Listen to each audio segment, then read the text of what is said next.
Excited to go through this. So, first and foremost, let's just talk about what the sequence is and, what its purpose is. So this is an outbound sequence. You can see it's got roughly 1, 2, 3, 4, 5, 7 emails, and all autopilot. So what that means is these are all automated emails. There are no call touches. There are no LinkedIn touches. There's no multi-threading here involved. So for the spirit of an autopilot sequence, we actually just recreated an autopilot sequence for you. But let's dive in. You can see here there's an A/B test. It looks like this A/B test is just for the subject line. Patrick, what are your initial thoughts here on this initial email? Well, in terms of the A/B test, I like the approach of just testing the subject line. I think a lot of people will A/B test things and they'll have two completely different sets of messaging, wording, subject line, like everything will be different between the two, and then it's hard to tell like where you got the lift from. So two identical sets of copy with different subject lines, like thumbs up on that. And then just initial thoughts on the email. Like I look at it and it's long. Like it's going to take somebody a minute to read that, right? And all the information on the right panel here, it's like message length is like 200 words. And again, this goes back to what I was saying earlier about the inbound marketing versus outbound sales. From an outbound sales perspective, like your time is short when somebody sort of gets an unannounced request from you in the form of an email. Like you don't have much time to get somebody's attention. So the shorter you can make that message, the more likely you are for them to consume it. A lot of people might see this and just realize that it's a marketing email or that it's something that's trying to get their attention for a sales scenario and just ignore it right away, right? Like that's the reptilian brain kicks in and says like, oh, I should ignore this because I have to spend my time on something else. So I'm always trying to avoid that, like at first glance. Yeah, same here. So just to take a quick step back coming into this, and for folks that like are not familiar with Reggie, what the heck are you looking at right now? Like, what is this thing that we're writing in? So this is Reggie.ai. What Reggie is an AI content platform for modern revenue teams. You can create sequences in minutes. You can personalize emails in seconds. We have best practices built in over on the right side here. You can see here it's great. Reggie's AI is grading your emails. We have the full sequence pattern here. I'll walk a bit through on how we created a new sequence as well. But just diving in and backing up on what Patrick, you said here, I tend to agree. Even Reggie's message length for recommendation for an outbound sequence is actually about 110 words. So, this is much too long. You can see here on a mobile view, you're going to get a wall of text here as you roll down. Like this is incredibly long. I think 65% of emails are opened up on mobile. So you want to be short, concise, and to the point, especially when you're sending a sales email versus a marketing email. Sales email should be personalized, right? I'm a marketer. Like I don't need salespeople to send out automated marketing emails. I just need a marketing automation tool. The point of a salesperson is actually to create a personal relationship. And you can do that through an email. You can do that through a sequence that's built to help you maximize what's called the stacking effect and build rapport through the process, if that makes sense. So here, what you can see, number one is, Patrick and I actually looked at this email and we looked through the actual sequence, and there's a lot of meat here and there's a lot of things we can critique and improve on, but we actually decided to create an entire sequence from scratch using some specific pain points and value propositions and targeting a specific persona. Because I read through here and I really couldn't understand exactly who this is targeting, what the pain point is that you're talking to, and then what the value proposition is. Anytime you want to create a sales email, you want to at least have the 3 Ps in there, right? And hopefully 4 Ps, which is the final P is proof. But the 3 Ps are your target persona, the pain point, and the value proposition that you're going to be using within the emails. And that's going to drive 3 things. It's going to drive rapport, relevancy, and credibility within the emails.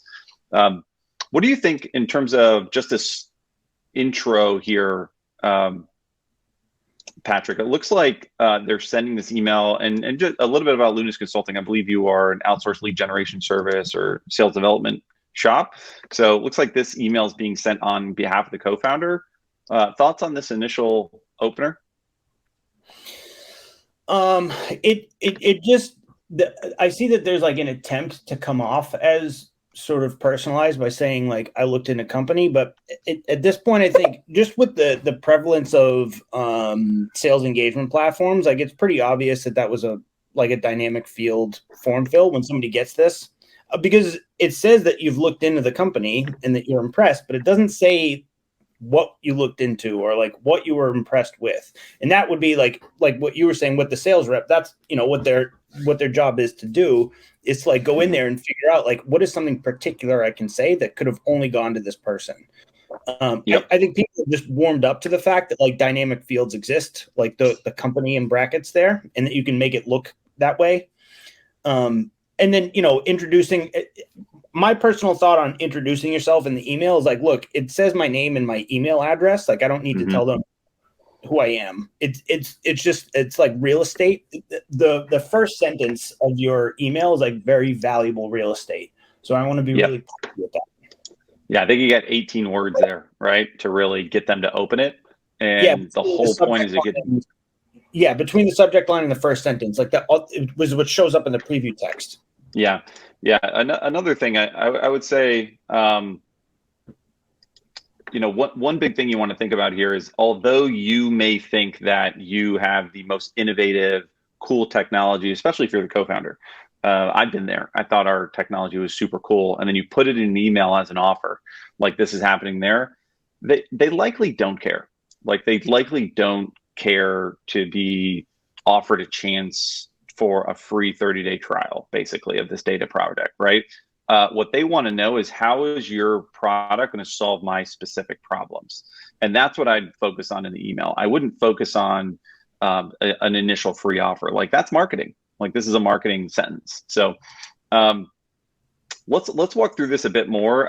One thing I would suggest is, you know, if your email requires bold texting certain sentences or certain words, likely that's a clear indication that the email is too long, because likely those are the words that you want them to read. So just try to get rid of the rest of them, because if they're not as relevant, then there's a chance that your essentially your email's too long. Yeah, and the other thing that it does is that it screams at a glance that this is a marketing email. Like most people don't communicate, like all of your internal comms with people, like you're not like bolding things or whatever. Like just the multiple paragraphs, the bolded words, like I'm going to look at this and at a glance, I'm going to kick it out. I'm going to say that I don't need to pay attention to this right now. I'm trying to do my job. Yeah, totally. Factors driving. So we just use Reggie to shorten this sentence here. I mean, even that's much better. Let's go ahead and shorten this one as well, just to see how it looks. One thing you'll notice in this email as well is you're going to have 2 call to actions at the bottom of this. Sorry, I thought it was going to. There we go. A little shorter now. You're going to see 2 call to actions here. You really want to hone in on just one call to action. Maybe a PS with this. Maybe you could move this down like at best, but really, I would really just focus on one thing you want the person to do. And this is, you could even shorten this. Have a few minutes this week to hop in a call. Can we schedule this call this week or next? Right? You really shorten this down and pared it down already. You could probably get rid of this whole sentence here. You know, now you're starting to get within range of like a sales email, right? This is, anyway, we're gonna actually show a new email here, but let's go into the reintroduction email, which is this actually should be a follow-up here. Actually, it looks like, so interesting. So what's happening here is you can see these are 2 introductory emails. Highly suggest not to, the thing about a reply and replying within the email and the thread, the point is to build some form of a relationship, even if the person isn't giving something back to you. So, you know, some folks have came to me and they said, you know, I got 6 emails, I want 6 bullets. I'm going to try my best, you know, I'm going to try shoot different shots on every single email. Like I would highly suggest not to do it. Like keep the same theme throughout the email. You can try like maybe 2 or 3 different threads, but if they are threaded, like try to keep in the same narrative throughout that. Would you agree with that, Patrick? Or Yeah, totally. So the way that I think about follow-up messages is that you're kind of like opening another loot box where like you're trying to get you get another chance at the person consuming your message.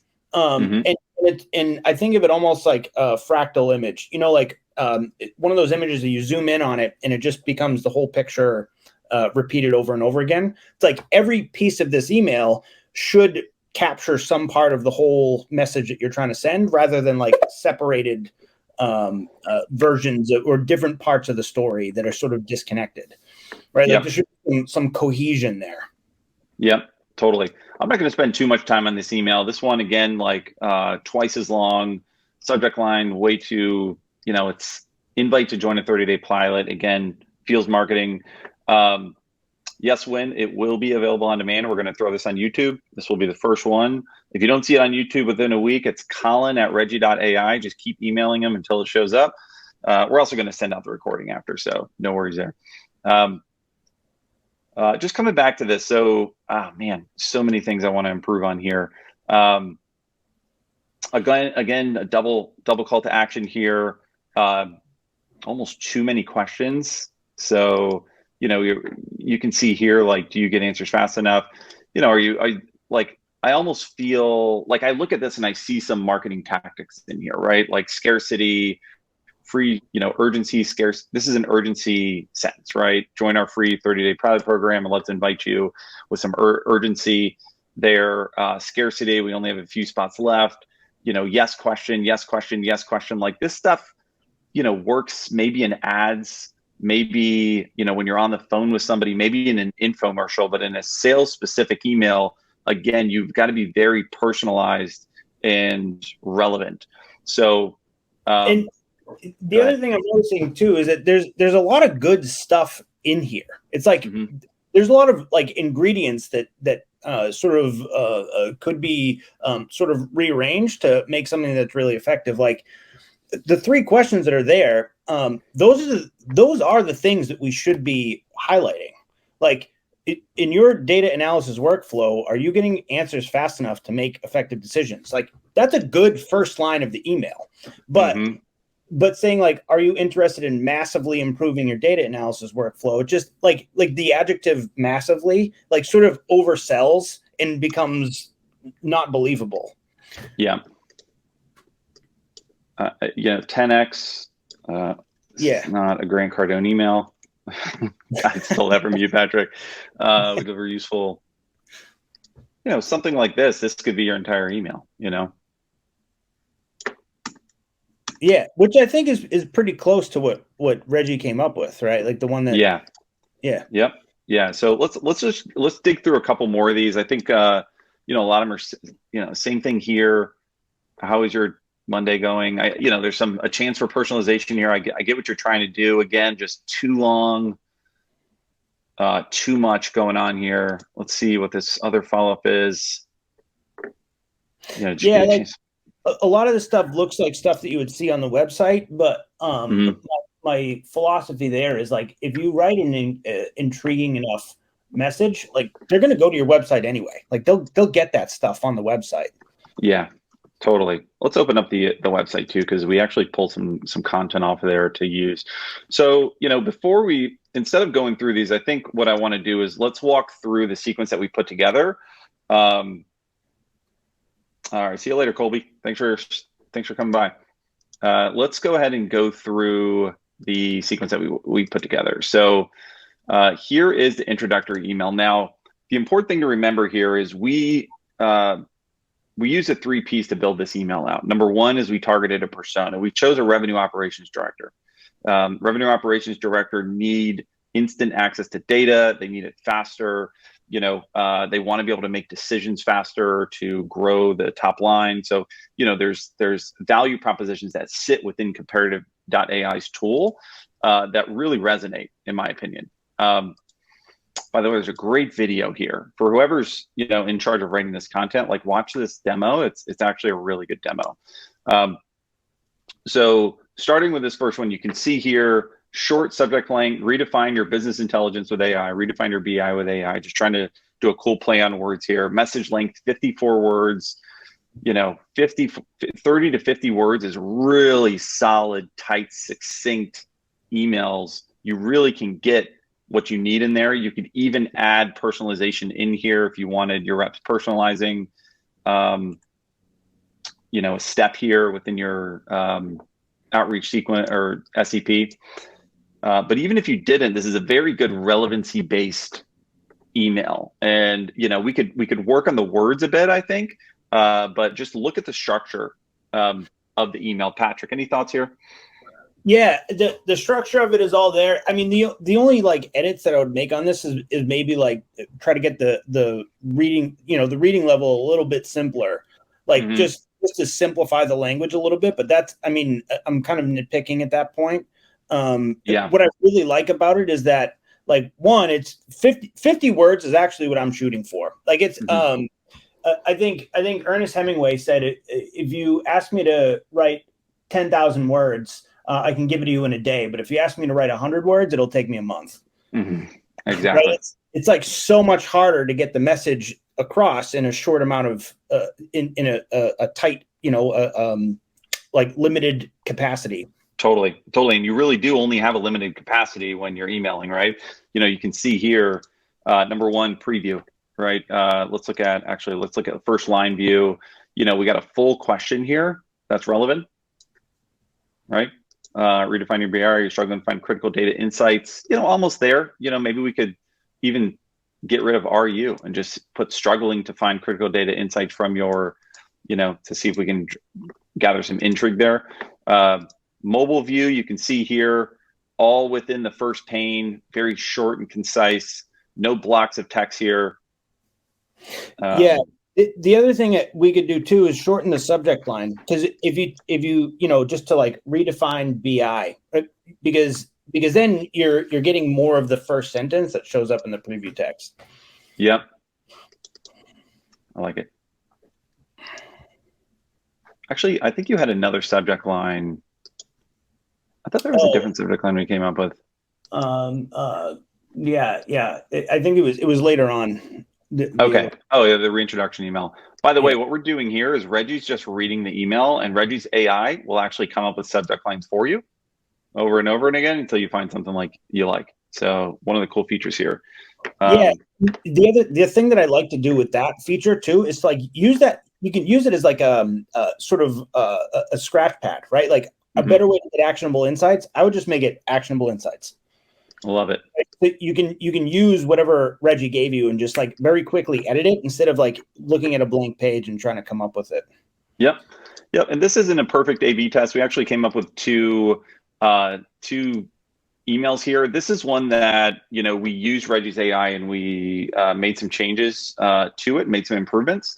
This one is actually written completely by AI. So which I thought was pretty solid for AI output. Generally what we like to see is like the AI is going to get you 75, 80% of the way there and you want to come in and tie it together. But I was actually impressed with this. Like, not something that I would have probably went with, but definitely worth a test. Yeah. And I think that it gets the point across like fairly quickly. And reading this particular email, I'm much more sure about what comparative does than I was from the first one that was longer. Yeah, totally. Fyodor asked a good question. He said, he or she, sorry, I'm not familiar with their name. Don't we ask closed questions here? Are you struggling? Easy to answer no. You're absolutely right. I would love an easy answer of a no, because then I can move on to the next prospect. I have no problem asking a closed-ended question on the first question, because if you do nail it, and if they are in pain, which if you are targeting the right person, they're going to open that email. They're absolutely going to open it and read it. So I have no problem asking a closed-ended question on the first sentence. All right, let's go into the follow-up. So two different plays here. Well, one play, two different styles. So what we did here is we went ahead and just grabbed, there's a couple of case studies on Comparative's website. I think they're really valuable. This one is from Mino. I think we used on the first one. We actually used both of them in different sentences, but this one really fantastic case study here. I think it's super relevant. This BI tool AI is novel. It's a unique tool. You really want to, and there's a lot of jargony language around this. Understanding data for some folks that means nothing, but for a RevOps director, it could mean a lot. So something like this is great. So we just went ahead and used a quote here. You can see the quote from right here. So we just grabbed this right off the website, added it in here. You can see in, let's go in first line view. You can see the quote right here. You got the link here. So we got the full story. You could actually underline that just so they know it's a link. The unique thing you can do here, especially if you're using like an outreach that you can trigger urgent call tasks on clicks is, you got to click here on the second email. So, if they're clicking through it, that means they read this whole thing, so you're 2 emails in, you got a couple of opens, some good engagement to go ahead and get that prospect a call, even if it's an autopilot sequence. Yeah, the other thing I like to do, the case studies are usually the first thing that I go to when I'm trying to figure out like what does this product do, who does it help, like because when you can tell a story, like a story sits is much more memorable than like just regular marketing language. So even if you go back to the Mino case study really quick, even just like the headline of that article is like that's a good or something that you could include. We could mess around with this for hours, but like, Mino Games improved their in-app promotions and rebounded from a 60% revenue drop. And then maybe say, summarize very quickly how they got there. Not just saying thanks to comparatively, but, like read through the case study, pull out the nugget, like what was the key point that we were able to help them do, and then stick that at the end of that sentence. Like that's a strong sentence to put in a sales email. Yeah, you could even do this, like how Mino Games rebounded from a 60% revenue drop, right here. Mino Games. Let's see if we can get that. This should all, let's assume that this is all lowercase. Let's see what this looks like. Yeah, something like that, maybe. What do you think? Yeah, I think that's catchy. Yeah. Let's just get rid of these capitals. So it's personal and it's not marketing.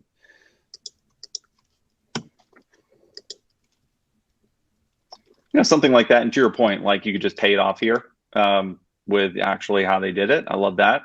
Yep. We actually this is what we were trying to do here.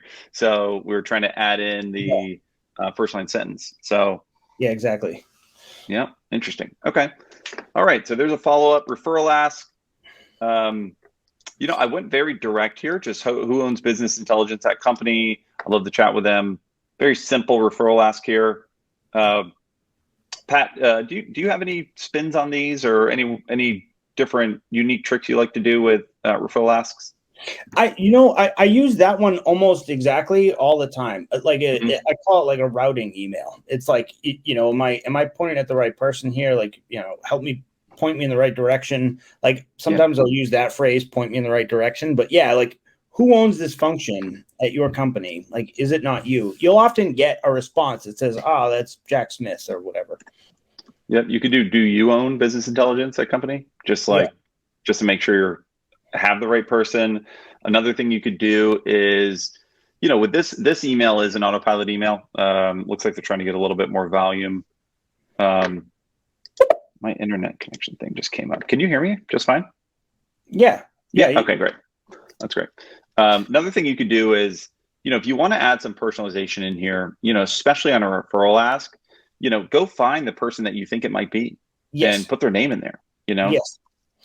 Yeah, definitely. And the other one, the only thing I don't like about this message is I'd love to, like, that's something that I've like exiled from my sales vocabulary. Yeah, totally. Because then it's focused on me and what I want, right? Like instead I like saying something like, would it make sense to chat? Because then you're putting it on them. Like you're appealing to whatever their judgment is. I love that.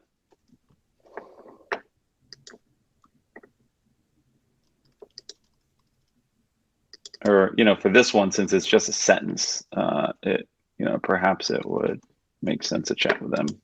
Yeah. Maybe something like that, perhaps. Something like that. I don't know. I don't love perhaps. It's like not as certain. But you get the point here, right? Very short. I mean, coming back in here, we're trying to have a conversation with somebody here versus, first what's going on in this sequence. Just very short, concise, consistent. Wynn Hansen had a great question. She said, how do you think about avoiding words that might trigger spam filter? Absolutely, especially in certain, I owned a lending website for quite some time. There's a lot of financial words that get caught in spam filters. We actually have a spam word analyzer here. So we have permission to write freely, and we allow Reggie to look for those spam words. What are your thoughts, Patrick? Do you have any tricks on how you keep them out? It's another great point about like what was in the first email, like free 30-day trial. Like the spam filter, it has probably seen 100,000 messages today that had that in it that it filtered out, right? Like that's exactly what we want to avoid. That's absolutely right. The other thing too is even if you're not getting in spam, 30-day pilot program is an offer. So you're going to get caught in potential promotion tab and not in the main tab. All right, let's keep going. So we just went through the introduction email, a follow-up email, referral email, some best practices around those. You can see we got greens all the way down the right here. Let's go into a new thread here. Oh, there it is. Data superpowers. That's what it was. Yeah, that was the one. Yeah. That was based on a Reggie subject line that I was like, oh, that data superpowers thing. I like that. So we just shortened it to that. Yeah, absolutely. This 78 words, 2-word subject line. Hi, Vanessa. Welcome. She just said hi. Love it. Any thoughts here? What do you think? The only thing that I like to do differently there is instead of linking to the case study, like just tell me about it. Like how did they do it? Yeah, absolutely. But the first sentence is a good point because like in general, I've talked about this before. There's only so many things that you can think about. Anybody can think about it at one time. Like there's about 7 like main topics that you can be cycling through in your head at any time, and probably 2 or 3 of those are family related or personal life related. So there's like 3 or 4 things that you're trying to work on at work, right? And if I can nail one of those, this is kind of like what you were saying earlier about the closed-ended question. Like if I can nail one of those, and like you can help me do something that I'm trying to accomplish. Like you're in, like you're on the calendar. So the first sentence there, right? Like if you're spending hours and days trying to find insights that matter and you actually are doing that, it's like, oh man, this could help me there. Like, yeah, I should help them. Yeah, let's take a look. Yeah, now that I'm thinking about this too, is this actually, now that you said it that way, like this doesn't really pay this off, right? It's not related to saving time. Like this case study is around saving user loss, which is super important, but perhaps we can find a better case study that actually is related to this and actually shows proof that our product does it, Yeah, or go the other direction, right? Like, and I think here the difficulty with selling something like this is that the use case is like pretty hard to nail down. It's going to vary from customer to customer. Yeah. You try to just give examples that might be relevant. So I think that's what makes it really difficult to do, to try to tie down like who do we want to talk to and what do we want to talk to them about. Yeah, totally. All right, multiple choice here, multiple choice email. So I put this one together. I think multiple choice emails, we've got some data around it, and we've seen some work really well, and we've seen some completely not work well. And what tends to happen here is these will get really long. So the only time you can get away with a long email is if it's an incredibly engaging email. I tried to shorten this as much as I could. Message length is 67 words here. So, I super short, choppy. Let's make this simple. Pick a number and I'll respond accordingly. It's all right in the preview as well. Excuse me, first line preview, right? And, maybe they're interested in just saying no interest. And that's fine. Open the email and tell me, please. Yeah. And I use my data is clean and easy to filter for. I think you could use something more targeted here, based on what comparative AI does. But it's relevant, right? That's what we're looking for. It's like a relevant reason why they'd want to say no, or a relevant reason why they'd want to open it, think no interest, and then say, oh, well, maybe that is a problem of mine, right? Yeah, I don't dislike this. I think like the main thing that I'm thinking of is like getting a no is better than not hearing anything at all, right? Because then you can just go to the next prospect, and that sort of optimizes your time, like as an SDR or whoever's sending these. Yep, absolutely. I totally agree. We got some interesting suggestions here. First grade reading level. So we have to actually step our language game up here. No questions asked here. This is a case by case. I think what we're asking them to do here is pick a number, right? We've told them what to do. So, we may not need, a question to start or end a sentence with. IU ratio, we're talking about us way too much. We're kind of third personing it here. So, yeah, I think it's like me, it's picking up all those things, all forward. Yeah. That's exactly what it's doing. So, something to keep in mind when you're writing emails, obviously talk about them and not yourself. Super simple, right? Ours is, we calibrated at 50-50. So you got to at least be talking about them 50% of the time. Really, it should be like 80-20, but I fear not a lot of people's emails would pass. So, yep. So we got a multiple choice in here. So this thread you're going to see here, reintroduction, multiple choice, and then we're going to drop into a breakup email here that, Patrick, you wrote this initial first sentence, and I like it for the breakup email because it doesn't totally sound like a breakup email at first. But as you start to read it, it flows nicely. Yeah, it's a lot softer than like the typical breakup email, which is what I like about it, because to me, I don't want to break up with you forever as a prospect. Like, I'm probably going to hit you up again in 90 days, right?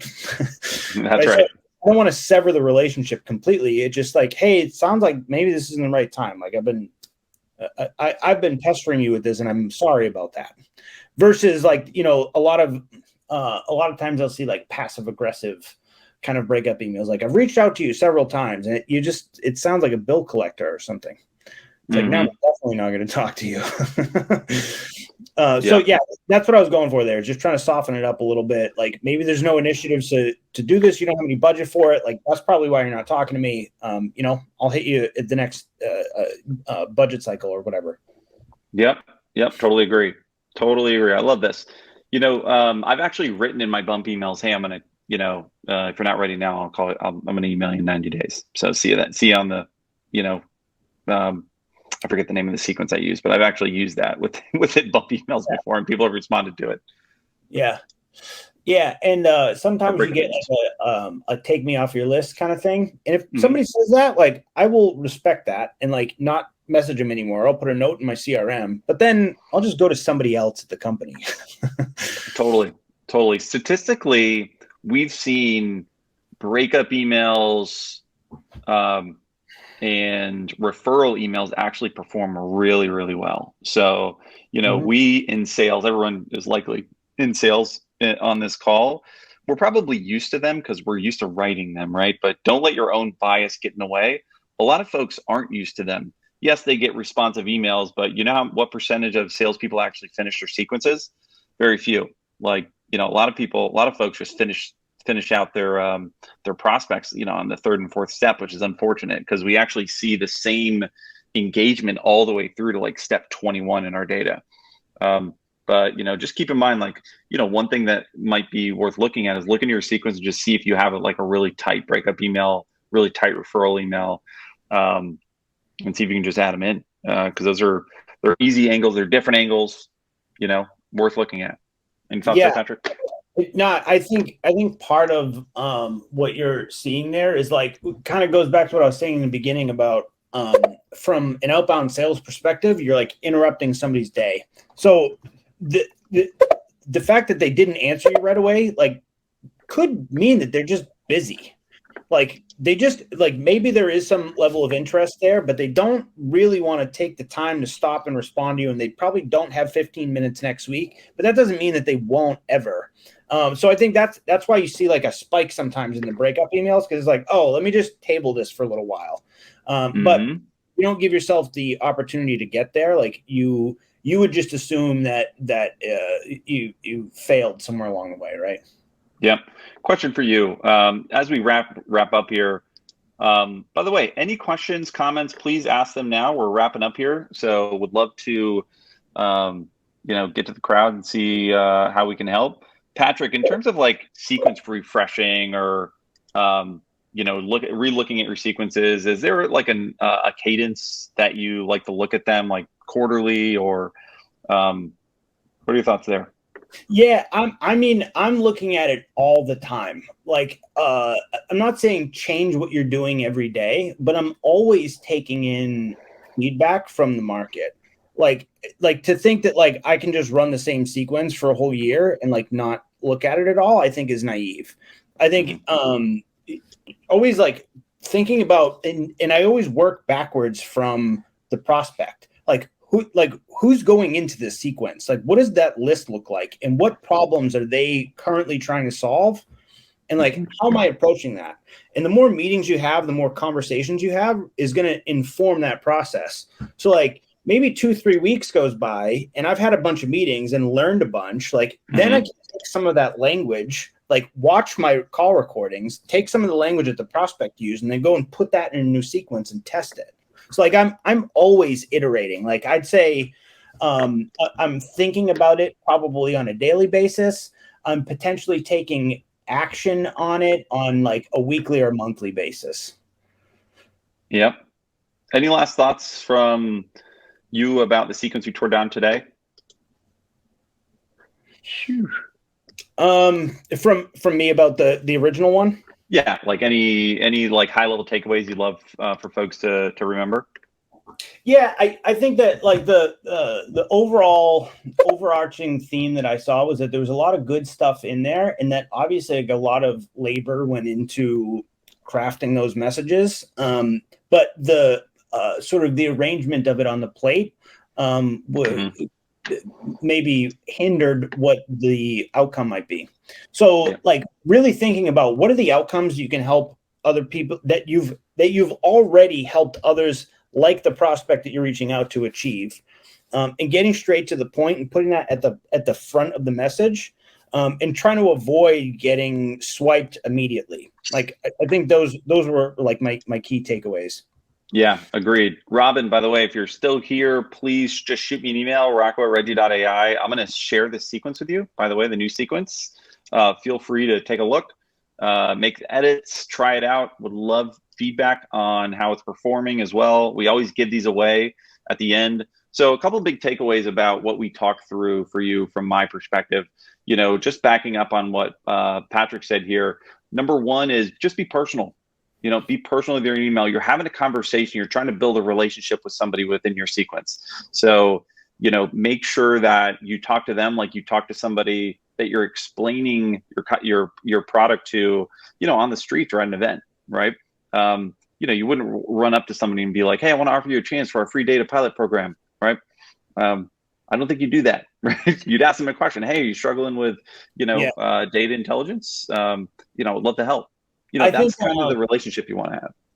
There's a video, Gaetano Donardi did a very funny YouTube video that went viral of him like walking up to people at the mall and like saying things that people say in sales emails, and it's hysterical. Oh, that's amazing. I would love to watch that.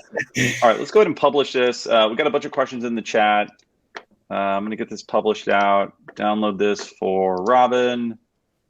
Get that done. By the way, all Reggie's sequences are downloadable, so you can train your team. We connect directly to Outreach, HubSpot, SalesLoft, etc. Let's go to some questions in the chat here. We've got a bunch. So, Chris Lean, not a question, but you're absolutely right. Breakup emails many times seem so desperate or condescending. I totally agree.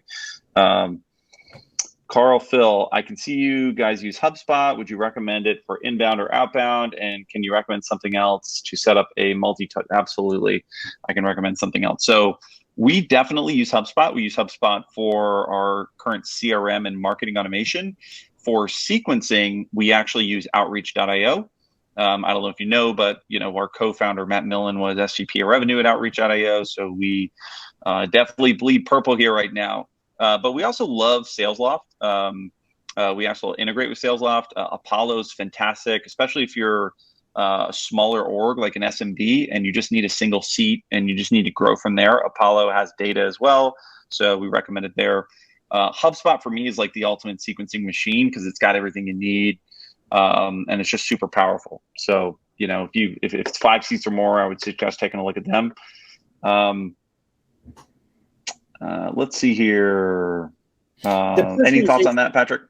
Yeah. The personalization question that Harry asked, like I have thoughts on this. I think the example you gave, Harry, was about doing a ton of research and finding 10 really good prospects that you had like market information on and you had things to compare it on. Like I would put that in the list building bucket rather than the personalization bucket, because that type of research is something that pays dividends. Like you can use that research over and over and over again and then like just come up with better targets. Like to me, 80% of the game is just the targeting. Is like who did you target? In terms of the actual personalization, like yes, like sending out 100 emails with like the personalization token, you called it, like with the company in brackets. Like I feel like people are pretty much like they're privy to that at this point.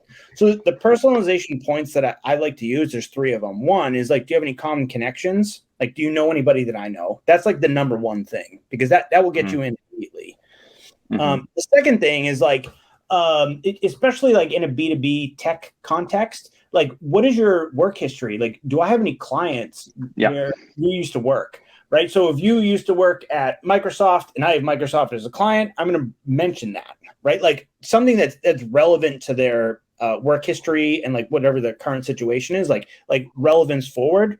That's what I like to use. And then the third one is if they have if they've authored any content that's online. So if the person was in a podcast or like, for example, like Kyle Coleman from Clary, if you're going to prospect Kyle Coleman, you should probably go look at his LinkedIn profile. You better have something. He's got so much up.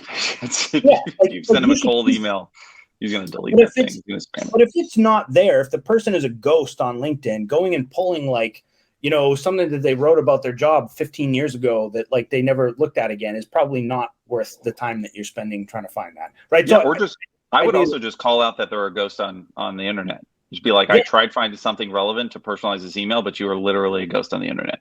Yeah, right. And then that makes it look one-to-one. But my view on the one-to-one prospecting is that you've got to be time efficient with it, because it's definitely a rabbit hole that you can spend a lot of time going down. Yeah, agreed. So, to back that up, one thing is personalization without relevancy is a waste of time. Number one is ensure that your emails are relevant. A lot of times you could actually get by with a relevant email with limited personalization if you've really targeted it properly. We have, there's just no excuse almost these days to not at least try to personalize these emails. We have a button here. You literally just look up the person and it's going to give you a bunch of different ways to personalize that initial email. You just push the button, it gives you a bunch of ideas. I was writing about Italy. Have I ever had pizza? That's hilarious. I tweet way too much. It's reading all my tweets and talking about Reggie and Italy because I just made a tweet about Italy. But, my point is, you got no excuse here. And I will say, like on our team, when we take the time, we actually sell to salespeople. So it's super important that we like use best practices within our emails. Different verticals are different. For us, it's not. We really have to hone in, personalize, be relevant. And, for us, game recognize game. So, I don't know if you're still here, Roy, you can speak to this better than I can because you're the one sending the emails, but, personalization just wins. So, try it. You got to be efficient with it. Obviously but the only way to be efficient is you got to build a muscle or use a button like this. So great question. All right. let's go to the next question here.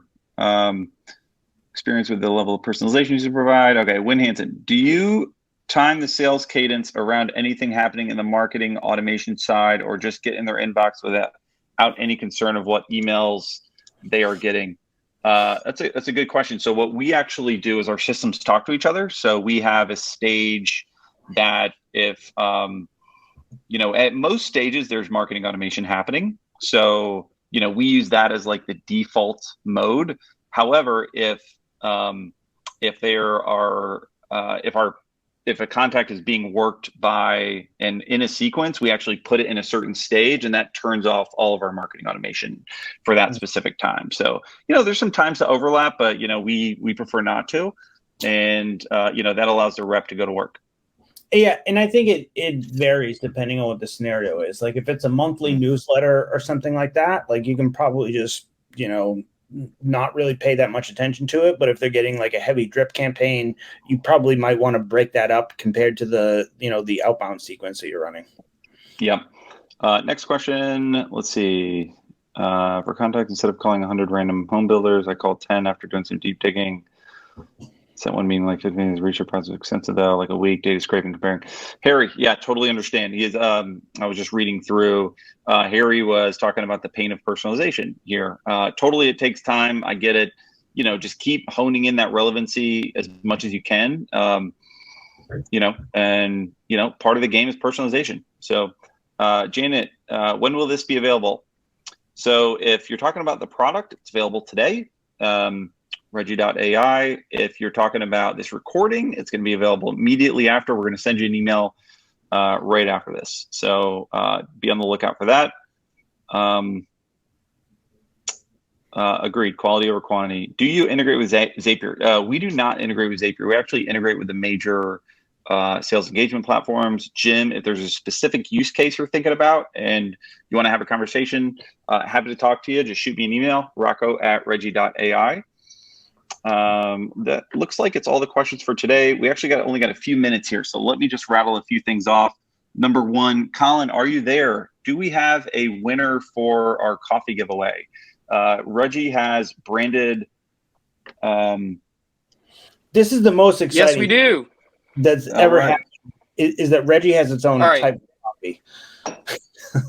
Though, we got a few more things to plug, though, before we can give away some more free coffee. So I'll go down the list real quick. Okay, and then, you do it. You can help me by – we'll switch roles this time. You can throw some links in the chat. I'll read it out loud. So if you guys are interested in seeing some more of the Reggie platform that you guys saw today, we'd love to do a demo catered specifically for you and your team.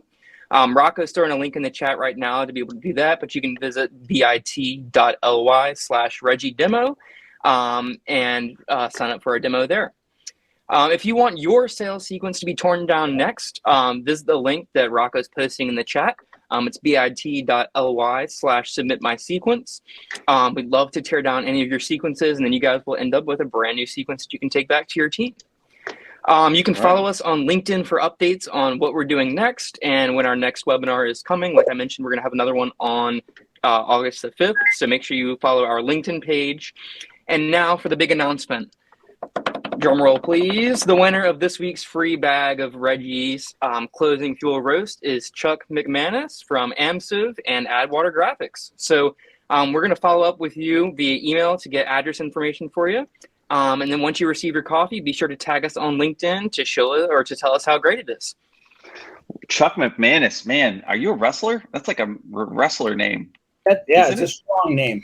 I love it. McManus. I love it.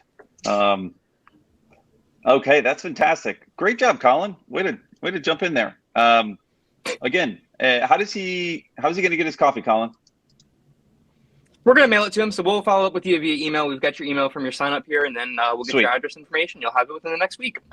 Amazing. So, folks, stay tuned. We're going to have a sales email benchmarks coming up soon. Be on the lookout for that on LinkedIn and within your emails. Everyone, thank you so much for hanging out today. Patrick, you rock, man. You are a killer. Love all your feedback and insights on this. Robin, please reach out to me. I'm happy to send over the sequence. And until next time, folks, happy hunting. Thanks. See you guys.